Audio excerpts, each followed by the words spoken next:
These are the stories that you need to know about today. U.S. officials arrive at the Kremlin. They stay past midnight.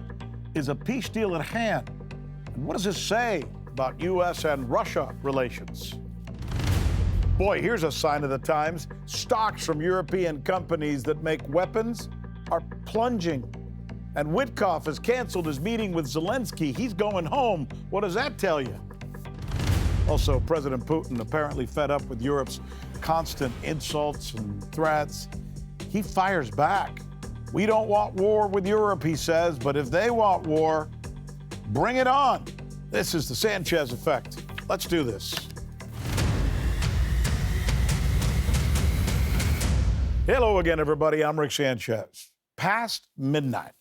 That's how long they talked last night in the Kremlin. America and Russia are working it out without Europe, without Ukraine, both of which appear to be collapsing, crumbling under the weight of fraud and corruption investigations. In fact, we learned earlier today that Steve Witkoff and Jared Kushner decided they're not even going to go talk to them. They skipped Europe and they skipped Zelensky. They canceled their expected meeting with him. As for the meeting with Mr. Putin, it was as generally positive as expected. The tip-off for that was this video of the U.S. team. There's Witkoff and Jared Kushner amicably strolling through Moscow, asked whether peace is closer or further away following the talks. Russia's spokesperson says definitely not further, but they're still figuring out. Well, they're still trying to nail down where the territorial lines are going to be drawn and how exactly U.S.-Russia relations will move forward. The conversation was very substantial and constructive. Naturally, we discussed the contents of the documents we had previously received with our American colleagues. We didn't discuss the specific wording of these American documents. We discussed the essence of what was included in them, and we could agree on some of the points, and the president confirmed this to his interlocutors. We also criticized some of them, and the president didn't hide our critical and even negative attitude toward a number of proposals. But the main thing is that we had a very substantial discussion. I emphasize once again that the parties declared their readiness to continue working together to achieve a long-term peace settlement in Ukraine. But the real headlines were made prior to the meeting, when President Putin took questions from reporters. This surprised a lot of people. Feeling like European elites have for too long lied about him, insulted Russia, threatened Russia with war, President Putin seemed to suddenly just fire back at the Europeans after he was asked a question about Europe's criticisms. They have no peace agenda. They are warmongers, even when they allegedly try to introduce some amendments to President Trump's proposal. All these changes have only one goal in mind. They are aimed at blocking and putting on hold this peace process. They are trying to make demands that are unacceptable for Russia, and they understand this. And then later, they will try to accuse Russia of stopping the peace process. This is their objective. I've said this 100 times. We have no plans to fight against Europe. But if Europe wants to fight, and if they start this fight, then we are ready. There it is. He seems to be saying, look, we don't want war, and we don't certainly want to start a war, but if they do, bring it on. And then he doubled down. You know how he doubled down? He reminded reporters that the meticulous way in which the Russian army has waged this war in Ukraine, that's not how Russia would wage war against Europe, he says. If Europe suddenly starts a war with us, this is not Ukraine. We operate there in a surgical manner, very carefully. You understand, right? This is not a war in the direct modern sense of the word. If Europe suddenly wants to start its own war and does so, a situation could quickly arise where we will have no one to negotiate with. Now, as peace negotiations go, time is most definitely on Russia's side. Its army is decimating the opposition right now. Ukraine's military, according to reports from the front, they're out of supplies, they're out of escape routes, and they're out of will. Meanwhile, Russia's army is steamrolling ahead while using leaflets now to try and get the AFU to surrender. Look at these maps, right? Here's a big, nice, long map I put together for you. Focus on 3 cities. First, Guyapole. There, Russia's defense ministry, we've learned, has just announced that what is left of it, Ukrainian troops, they're now being driven out. Of course, that is in the region of Zaporizhzhia, all the way at the bottom there. See that? Now, let's head north to Pokrovsk. There, defense officials say that the situation is well in hand, confirming the city has been taken, something we kind of already knew.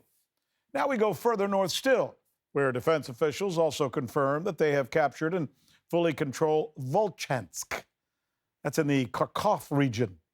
Just to show you how large this area is that we're talking about, all the way from Volchansk to Guyapole, it's equal to the distance of Virginia to New York. It's a lot of land. So what's happening on the ground? Well, it's telling. Out of manpower and out of drones, what is left for the AFU in places like Pokrovsk is being mopped up. That's what they're calling it, a mop-up operation. You want to see it? There's tons of examples that you can see of this, by the way, if you go to YouTube. But I found one in particular that I found, well, it's very illustrative and it's very striking. Let's go to the video, Gene. Watch. In this video, Russians spot a lonely drone above them. Do they shoot it down? No. Instead, they watch it and they follow it. And they watch a drone returns to an occupied house from where it was dispatched. There it is. Ukrainian fighters are there. Those fighters don't know that they're being watched. The Russians then take out this thing here. It's a specialized drone, attach a missile to it. They fly it right into the house. Watch, literally right through the front door, and they eliminate the drone, its operators, and many other AFU forces that were in the occupied building. Boom!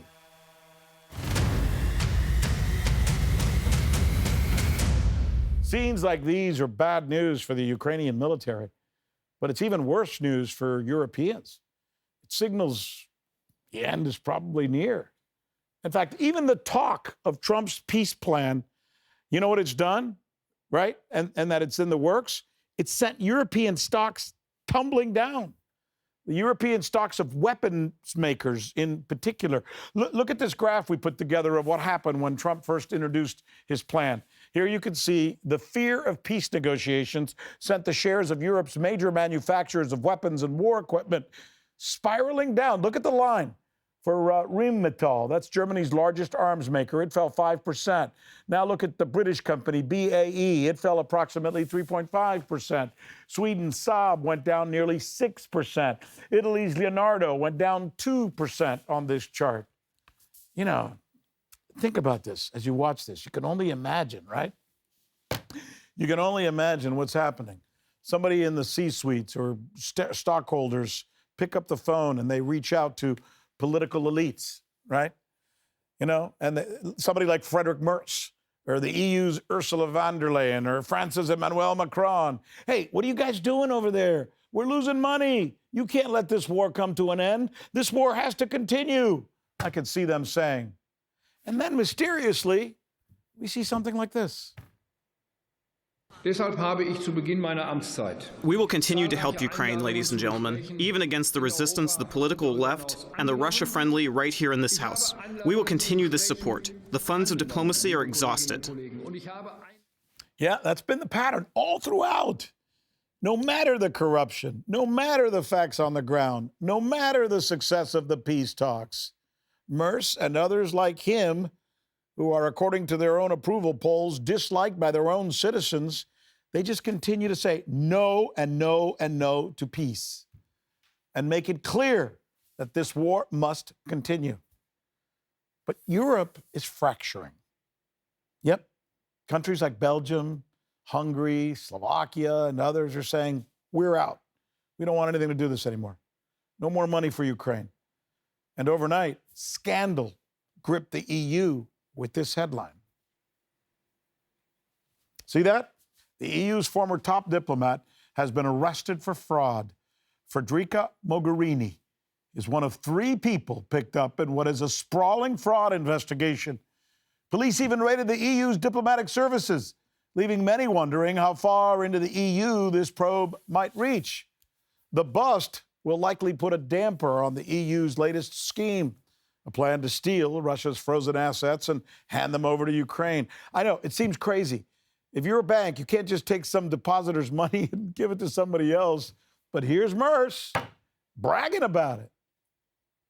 You say this cannot be done above the heads of the Europeans without agreement of the Europeans. But what leverage does Europe actually have? Well, there are so many elements in this plan which require the agreement of the European side. And I give you an example. The Russian assets, which are based in Brussels, cannot be paid out to the Americans. That is unthinkable. So if this plan comes into reality, the support of the Europeans is definitely needed. And that's the reason why we are on the table. It cannot be paid out to the Americans, but it can be paid out to the Ukrainians. What the hell is he talking about? Did you hear what he just said? So desperate is he to continue this war, he's willing to risk the credibility of Europe's banking system. Who in their right mind would ever put money into a bank or a banking system or a financial center with a record of taking that money and giving it away to others for political reasons? That's called weaponizing a deposit. That's not a good move. Even Europeans themselves are telling them, no, we're opposed to this. Don't do this. That would be stupid for the future. Look what happened to the dollar since it was weaponized. Just in the last 3 years, the U.S. dollar has lost 50%, half of its value compared to gold. This is what many, even inside Germany, are telling Merz as he tries to push through another $11.5 billion for Ukraine. Here's the AfD's Alice Weidel speaking at the Bundestag. Your budget is not constitutional. Instead of cutting unnecessary expenditures as promised and consolidating the budget, you're throwing money away in handfuls out the window. $11.5 billion for Ukraine without knowing whether the money will end up once again in the corrupt hands of war profiteers. Thank God through Donald Trump we have a real chance for peace, to which you have not contributed any part. You have contributed quite the opposite. Quite the opposite. And I should also tell you there's obviously pushback in America, right? You've seen it. Citizens, people I know, people I talk to on the phone are saying that they're tired of paying for needless wars with their tax money, as expressed as well now by some guy in Congress. I've never heard of him, but he's quite eloquent. Here's Representative Pat Harrigan. The corruption inside Ukraine is no longer a rumor. More than $360 billion has flowed into the country since 2022. And now Zelensky's inner circle is being tied to a theft operation so large it's hard to comprehend. A chief of staff doesn't siphon off $100 million on his own. And no credible observer can possibly think the president was unaware. This is what happens when a world funds a war on emotion instead of intellect. There was never a plan to win. And there has never been accountability. As someone who has lived the consequences of bad strategy, I take our national security seriously. Americans deserve leadership that protects their families, not politicians who treat foreign aid like a blank check to feed a meat grinder. A blank check to feed a meat grinder. Also jumping on the anti-Ukraine bandwagon, although not calling him out by name, is Turkey's Recep Erdogan. Unable to compete with the Russian army on the front, right? Ukraine lately has chosen to instead lob missiles into the Black Sea. They're attacking commercial tankers there in the Black Sea. So far, they've hit 3 ships, and the latest one was off the coast of Turkey, which is why this guy is saying this now. The war between Russia and Ukraine appears to have reached a point where it clearly threatens navigational safety in the Black Sea. The targeting of merchant ships in our exclusive economic zone on Friday signals a war in escalation. We cannot condone these attacks, which threaten navigational safety, life, and the environment, especially in our own exclusive waters. We're issuing the necessary warnings to all parties. It's fascinating to think of what they're doing. It doesn't look like they have the wherewithal to compete with the Russian military, you know, at least in the theater, right? In the military theater, on the front lines. So instead, they're just taking missiles and lobbing them into the Black Sea and hitting tankers. Now, that's a problem. President Putin, by the way, was asked about that yesterday, and here's how he commented. Attacks on tankers in neutral territory, or even within the special economic zone of other states, are piracy. What the Ukrainian armed forces are doing now is simply that. What kind of retaliatory measures can there be?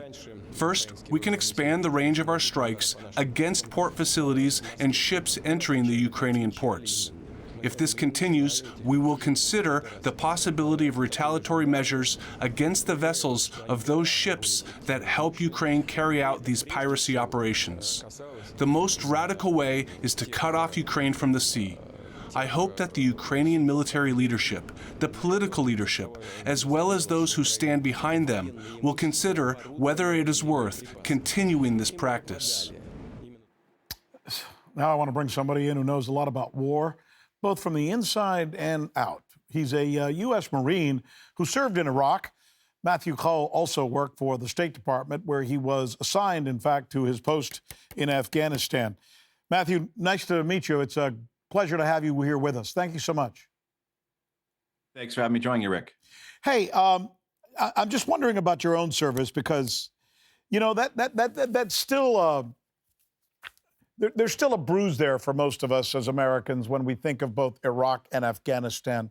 I rather than jump to Ukraine, I'd almost love to hear your thoughts because you were there, man. You saw it, you experienced it, you felt it. I have said on the air many times, Iraq in particular was just a big lie. Do you get mad for me saying that? Because you were there and you served. No, Rick. If I'm very appreciative of you saying that. I'm grateful that you have the one, you understand what the war really was, one great big lie, but you also have the convictions and the courage and the honesty to say so. Many people on air still, all these years later, when 75% of Americans feel that way, they're still afraid to speak out against it. And that's because of the conditioning, the inculcation, the brainwashing, for lack of a better term, that exists in the United States from the war state, from all aspects of our culture and society. The ritual obligation of Americans to thank veterans for their service. Yeah. And that, of course, then transforms into essentially a subjugation or an oppression or an ability of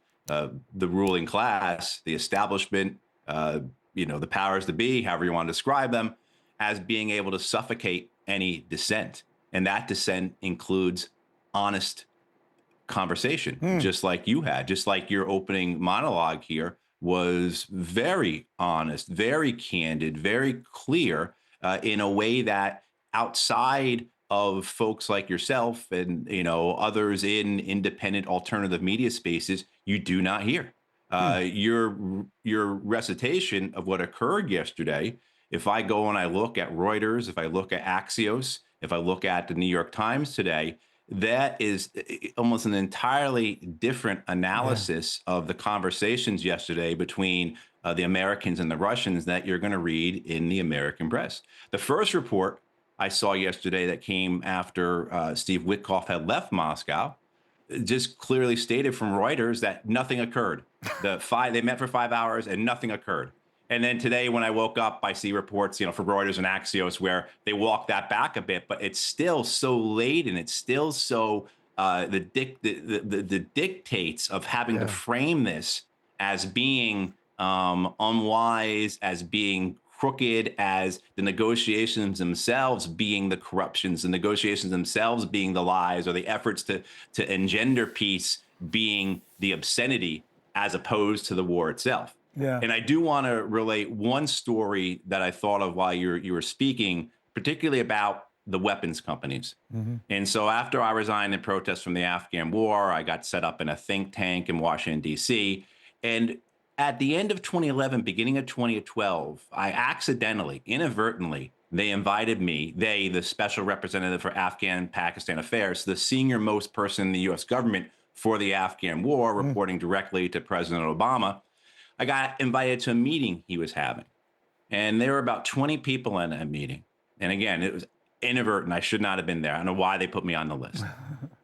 There were probably 4 or 5 other men and women from think tanks.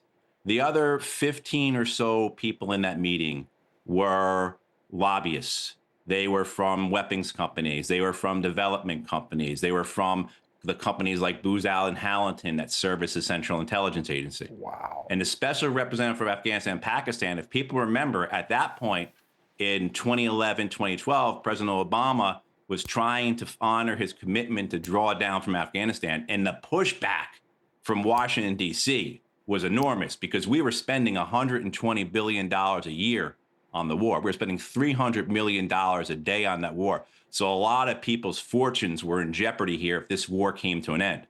And essentially, the special representative for Afghanistan and Pakistan, who came out of the national security establishment, who was a true believer in American empire, right? A true believer in the purposes of wars like Afghanistan. His message to these assembled representatives of the weapons company, the development industry, there were bank representatives were there, et cetera, was let your people know we're not leaving, that we are staying. And what he meant by that was you got to get your lobbyists into Congress and make sure they are not backing this retreat, this withdrawal, this aspect of this policy of us leaving Afghanistan. And I saw that right there occur where the head of the Afghan war for the U.S. government was telling the representatives of the weapons industries, you need to go to Congress and you need to make sure that this war doesn't end. What the hell are they even doing in that meeting? Why I still have the agenda from that buried away in one of my spaces here in a desk someplace. If I know, I would have pulled it out and had it ready for us. I'll send you a copy afterwards. But who was at this thing, why they were there exactly. This is the type of thing they don't belong there. I think that's a military. It's a meeting between military people and some civilians who are planning a war. What the hell is Raytheon doing there? What the hell is Dynamic doing there? What the hell is Pratt & Whitney doing there? I'm not saying those guys. I'm just making up those names, but I mean. Well, no, they were there. It was like Boeing. It was like Lockheed. It was. That's who I'm talking about. Yeah. And then the other think tank people there were, of course, besides myself. Again, I wasn't supposed to be there because when I went up and spoke to the special representative for Afghanistan and Pakistan later, and I introduced myself, he said, "Yeah, I know who you are." And he kind of turned away and walked away, because I was saying, we got to get out of this war. Our Marines and soldiers are dying from vein over there. We're killing innocent Afghans for the sake of a corrupt drug lord and warlord government that we put in place, but I think the way most people look at it is a little bit upside down. They had every right to be there. These weapons companies, these banks, the fossil fuel companies, the think tanks funded by all of them, because these wars are for them. Yeah. Right. Yeah. They are the constituents for which these wars are waged. Yeah. So the idea that they shouldn't be there. Yes, of course. They don't. They have no friggin' business. As an American citizen, right. I'm telling you, I elect people to make decisions for me and for my wife and for my children and for my grandchildren. And I respect the people who serve my country and expect them to make decisions based on what's good for my wife and my children and my grandchildren. What the hell does some corporation have to do? I didn't elect that corporation. I don't want them in that meeting. I think it's insulting that you have just told me that you were in a meeting where they were invited. The reality is we have a system of legalized bribery in this country as our government, right? That's how our political process works.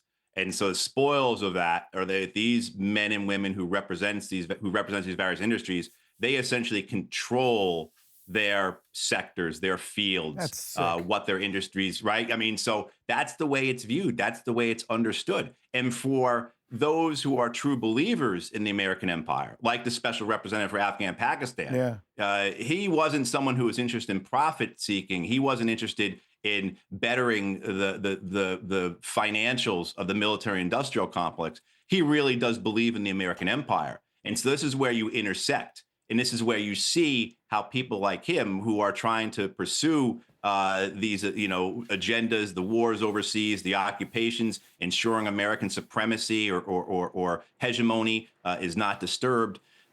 They see these weapons companies, the banks, the fossil fuel companies, as having the resources needed to get what they want. That's sick. So at a time when the Afghan war is incredibly unpopular, when it's clear that we're losing, that this is an unwinnable war, when the president himself wants to get out of the war, those who are like the special representative, who believe in America's, in ensuring America's dominance around the world, and that means having wars like Afghanistan, well, then you have to enlist the aid of these weapons companies, because they're the ones who have more lobbyists on Capitol Hill than there are members of Congress. And that's an actual fact. There are more weapons industry lobbyists than there are members of Congress. You just reminded me of something. I played a tape here.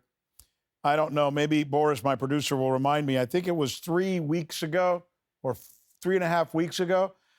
We got this video in of Zelensky going to the United States, bypassing Congress, bypassing the president, and going directly to a meeting with the people that you just named. The CEOs of all these big corporations, essentially doing a deal with them for weapons that he wanted to get over there. Again, I asked the same thing. What in the friggin' hell do these guys have to do with setting policy for my country and for the citizens of the United States of America? This is so out of hand. It's ridiculous. And I think the message that Zelensky and others representing the Ukrainian government would say to those CEOs of Lockheed, Raytheon, General Dynamics, et cetera, as well as to the CEOs of institutions like BlackRock and State Street and Goldman Sachs, is that if you want your money, you better keep this war going.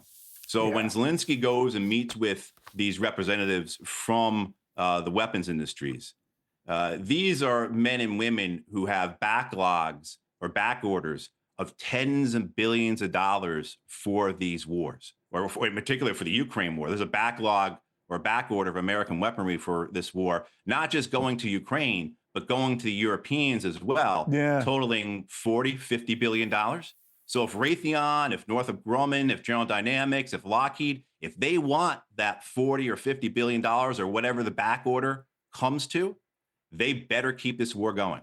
And so that means after they meet with Zelensky and he says this to them, they turn around and they call Senator Schumer, they call Senator McConnell, they call Senator Graham, and they say, you got to keep this war going because of blah, blah, blah, blah. And then, of course, you also have the imperialists, you have the neoconservatives, you have the liberal interventionists, you have the American foreign policy establishment, again, who believe in the empire, as well saying to Senator Schumer, to Senator McConnell, to Senator Graham, this is the right thing. Otherwise, and they list all the boogeymen, or America's credibility is at stake. Or, et cetera, et cetera. So all the same things we've seen before, right? Yeah, they're coming to get us in the night. The boogeyman is scary. And these are probably the people who forced Boris Johnson a couple of years ago to basically come to Kiev and tell the Mr. Zelensky at the time, whatever you do, do not sign a peace deal. This war has to continue.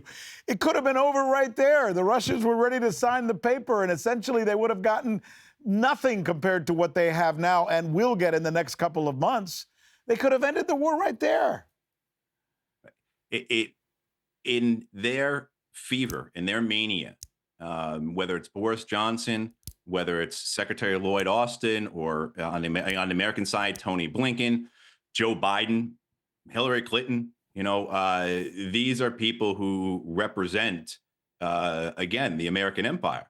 And the idea of the American empire ever shrinking is something that they can't ever accept, let alone the idea of passing up an opportunity to expand the empire. These are all men and women who are adherents, they're acolytes of Henry Kissinger and Zbigniew Brzezinski. They really do believe that the world is a chessboard, right? And so, you have both the profit-seeking aspects of this, where the Ukraine war is a good idea for the Americans because we're going to kick the Russians out of Western Europe. You know, Rick, in my understanding of what's the genesis of this? Certainly, we can go back to George W. Bush's administration, but I look back to Barack Obama's administration, and you look and you say, what happened? And, after 2012, because if we all remember, Barack Obama mocks Mitt Romney in the debates in 2012 for saying that Russia is America's prime adversary or one of its prime adversaries. And Barack Obama mocks him and says that Romney doesn't know what he's talking about. But then within a year, American policy has become so hostile to the Russians. So what changed, Rick? Well, what changed was fracking. What changed was the fact that now all of a sudden Americans were getting a ton of oil and natural gas out of the ground that just years before they felt was impossible to ever get. We felt would be stranded. And they want to sell it to the Germans. So now what do you have? Now you have the American energy companies expanding their LNG export terminals. You look at the timing between the $10 billion or however large the expansion was of the LNG terminal, export terminal at Cove Point, coinciding with exactly the same time that American policy becomes very adversarial to Russia. And so the idea that if we can get Russia out of Western and Central Europe, and now, of course, you see the pushing of the Americans to get their liquid natural gas into Ukraine, that the rebuilding of Ukraine will be done via American liquid natural gas. So when you look at this war in Ukraine and you can say there have been no victors, that's true to an extent, as all wars are in many ways. But then you also have to come back to what you were getting at in your monologue and what you talked when you just were speaking so well of Iraq and Afghanistan, is that no, there have been some victors. And so you look at this war with Ukraine and Russia and you say, well, certainly the American and the Qatari natural gas companies, they have benefited tremendously. In the United States, because of this war, becomes the largest exporter of liquid natural gas in the world, right? I mean, so there are plenty of companies that have benefited from. So then you have this, again, this confluence, this dovetailing of these two interests, whether it's the imperial, neoconservative, liberal interventionists, we got to maintain American hegemony mindset, or it's just, hey, this is good for our bank account. Yeah, but if you go by your argument, essentially they're doing something for the sake of, the mighty dollar, as we would say, at the expense of the lives of, who knows, countless, maybe 1 million Ukrainians. Do they not care? Right, They're ruining the country. No, They've destroyed the country. No, they don't care. They don't care. But I think that's the reality of governments around the world and throughout history, that you've had this type of callousness, this willingness to see other people suffer so that you can gain. I mean, there have been plenty of studies that show that sociopaths and psychopaths dominate the top levels of our government and corporations. So their willingness to utilize another country to bleed Ukraine for their own interests, again, whether it's their financial or it's their philosophical interests, they see it as useful, and they brag about it. You know what's fascinating too? When was the last time we won a war? Can you name one? What? Maybe the one I was in. The last time the United States won a war on its own? Yeah, just one. We could walk away saying, yay, we won. Yeah, I mean, I think you have to go back more than 120 years to the Spanish-American War. I mean, you certainly the United States contributed and took part and was a major player in the First and Second World Wars, no doubt. And we deserve credit for that. But in the sense of when did we win a war on our own, where we had clearly established a dominance, where our goals were met, where we didn't have follow-on blowback or consequences? People will make the argument, well, the first Iraq War, the Persian Gulf War of 1990 and 1991. Not if you had to fight it again in 2 years. I myself and my friends were in the Iraq War, the second Iraq War, because of the first Iraq War. Right. The same thing too, World War II. It's World War II. It was the consequence of World War I. There was no victory from World War I. It gave us World War II. But the point I'm making, Matt, is that I think these people that you are so well introducing us to, they don't care if the war is won or lost. They get guys, citizens like us, rah, we got to go get Iraq because they're about to blow up the world and they got WMDs, et cetera. And I, as an American, going, okay, let's do it. I was a sucker, right? But then I realized they're telling me that, but that's bullcrap. They don't need or want to win the war. They just want to have a war. The war is there for the sake of the war. The war is a racket in and of itself. It's not to be won. It's just to be fought to make money. Am I wrong? What am I missing? No, that's exactly what Major General Smedley Butler, the most decorated Marine Corps, the most decorated Marine in Marine Corps history, said. I'm trying to find a quote that I had handy. Yeah, he said war's a racket. Yeah. He said war's a racket. He said, actually, I'll quote it, Rick, for you. War is a racket. It always has been. It is possibly the oldest, easily the most profitable, surely the most vicious. It is the only one international in scope. It is the only one in which the profits are reckoned in dollars and the losses in lives. Jeez. And, you know, this is a man who fought around the world for the United States. He at one point, Smedley Butler says, you know, Al Capone is nothing compared to me. Butler called himself a gangster for capitalism. He said, Al Capone has nothing on me. He said, Al Capone operated in 3 districts.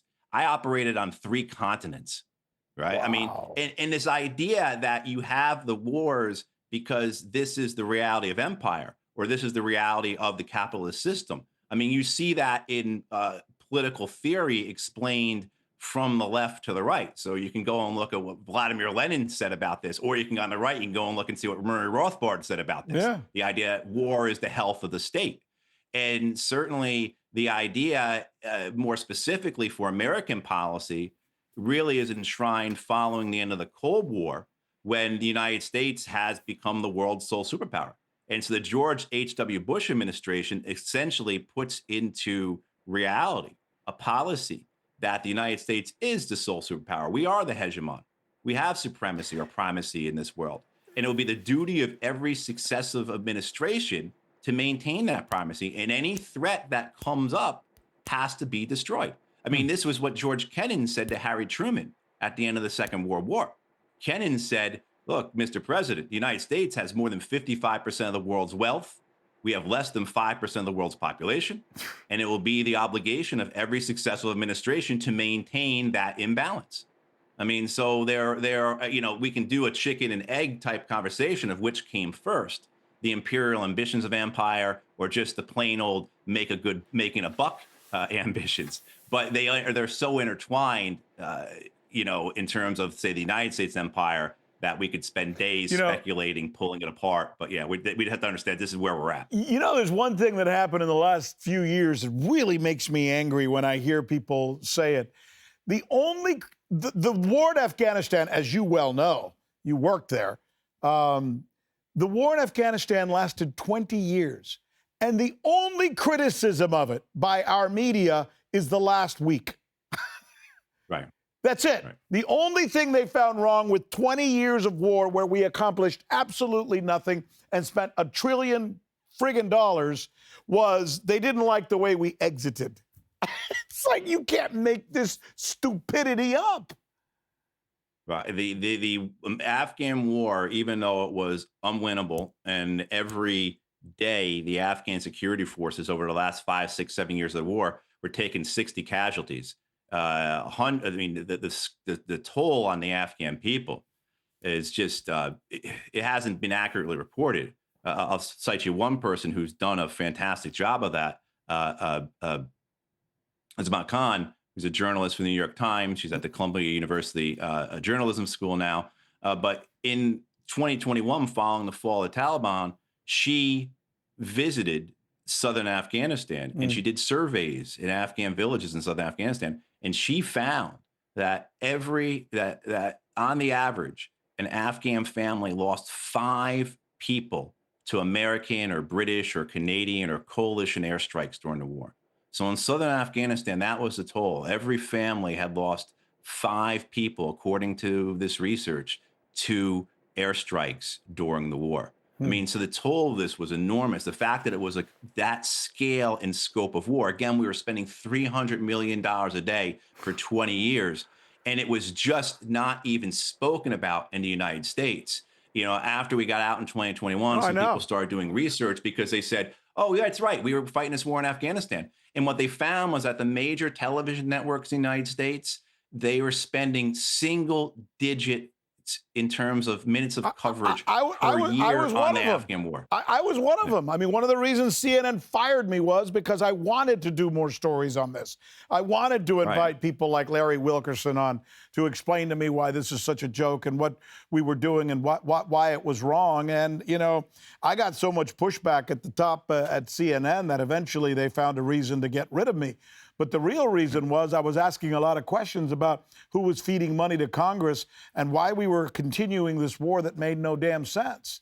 So, yeah, I was allowed to do maybe one 30-second segment a day during the war in Afghanistan while we were covering it. Yeah. Yeah, no, it's the joke, and it's a terrible joke, but the joke is that this reconstruction of Afghanistan, where the United States spent more than it spent on the Marshall Plan for Europe following World War II, that the reconstruction in Afghanistan was unsuccessful in Afghanistan. However, it was very successful in Northern Virginia and in Maryland. And if you look at this, if you know the area, you know what I'm talking about. Yeah, Potomac. The construction boom in the suburbs of Washington, D.C. over the last 20 years, fueled by the U.S. wars overseas, not just the Iraq and Afghan wars, but wars in Libya and Somalia, Yemen, Syria, et cetera. You're talking an expenditure for the Pentagon from 2001 to 2021 of $16 trillion. Half of that, actually more than half of that, about 53%, so more than $8 trillion went to the weapons companies. And that money then gets spread out, right? So you're talking, again, this $8 trillion over 20 years directly to the weapons companies, not even just the rest of the money that bleeds off from the government in other ways. That money then gets spread, of course, through the banks. That money gets spread, of course, through the construction companies. But it doesn't go to the average American. But it does. But you know, Matt, it doesn't go to my dad. Didn't go to my mom, doesn't go to my wife, it doesn't go to, you know, people I know who I care about, who are my friends and my neighbors. The only thing they get to do is go to a football game and cheer when they see the soldiers come on in uniform, or when they see that stupid plane fly overhead before every damn game, because nothing in America can be done without us having to applaud for the military. And you know what? I have all the respect in the world for the guys who wear the uniforms, but I have a feeling they're being used in our country. So these parasites that you just described, who attended that meeting that you described in Afghanistan, use those soldiers and use the emotions of the American people to make money off of them. That's my take. Absolutely. I mean, Rick, if you go back and you look through American history, what's the wealthiest part of the United States? And of course, that changes over time. At times it's New York, at times it's Tulsa and Dallas because of the oil. It's Silicon Valley, of course. But then around 2004, 2005, you start to see that the wealthiest part of the United States is being reported as the Washington, D.C. suburbs.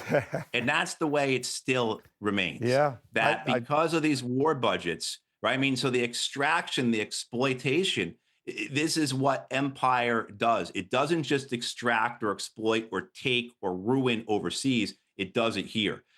Give you an example, we'll shift focus, and we'll bring it up to right now. The United States, according to people like Stephen Semler and Bill Hartung and the Cost of War Project at Brown University and the Quincy Institute, who've looked at this, the United States spent possibly up to $35 billion in defense of Israel in the last 2 years, whether it's direct assistance to Israel or our fighter jets shooting down Iranian drones over Jordan, things like that. $35 billion. That was essentially the same cost that we were talking about that shut the U.S. government down for 50 days.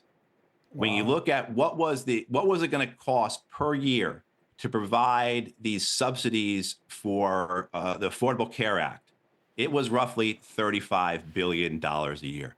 So the opportunity costs here, and we could talk about all the trade-offs. But when you have a $1 trillion military budget, that for which there is almost unanimous bipartisan support.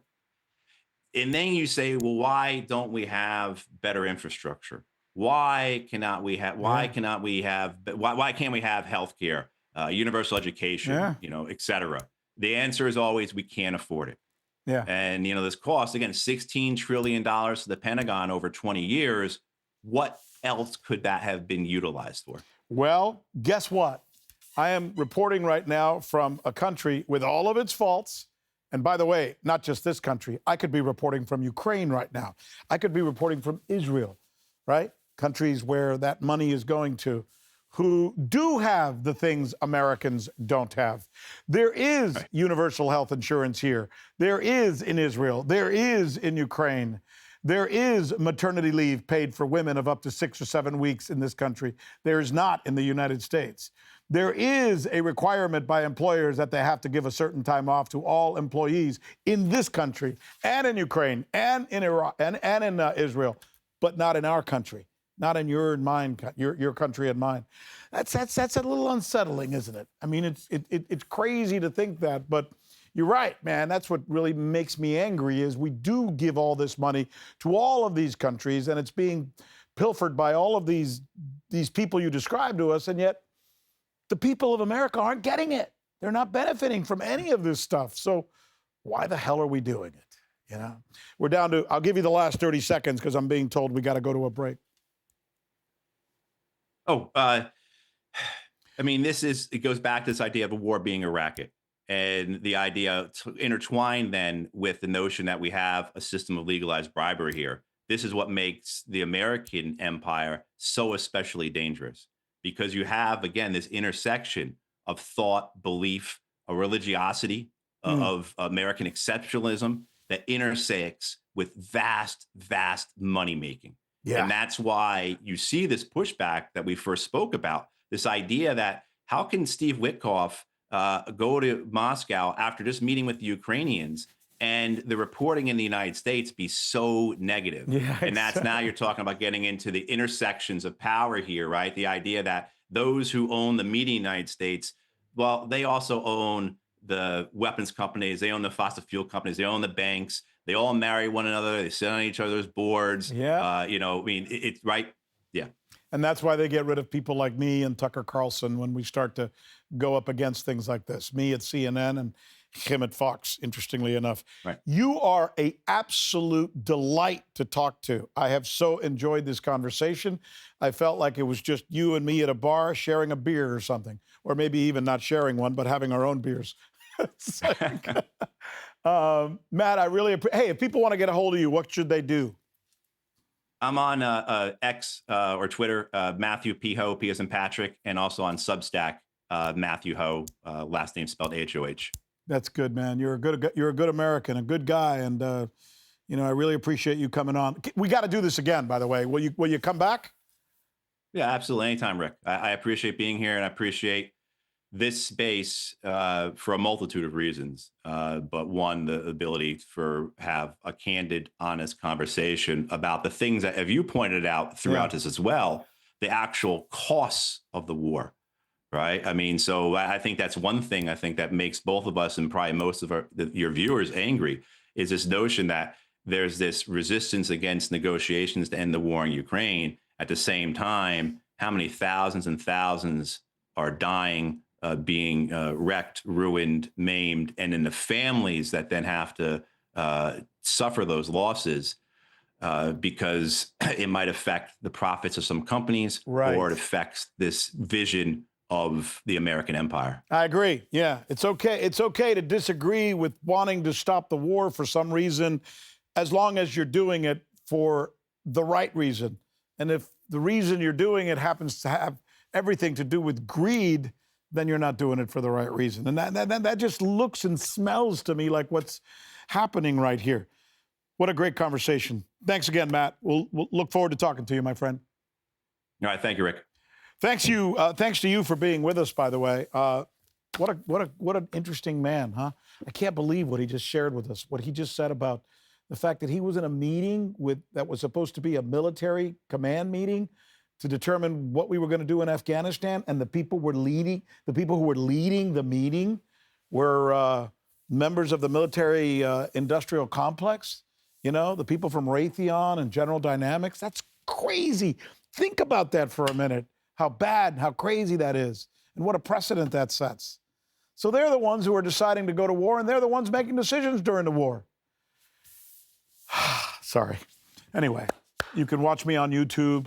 My platform there is called Journalistically Speaking with Rick Sanchez, and I try to be as journalistically sound as possible.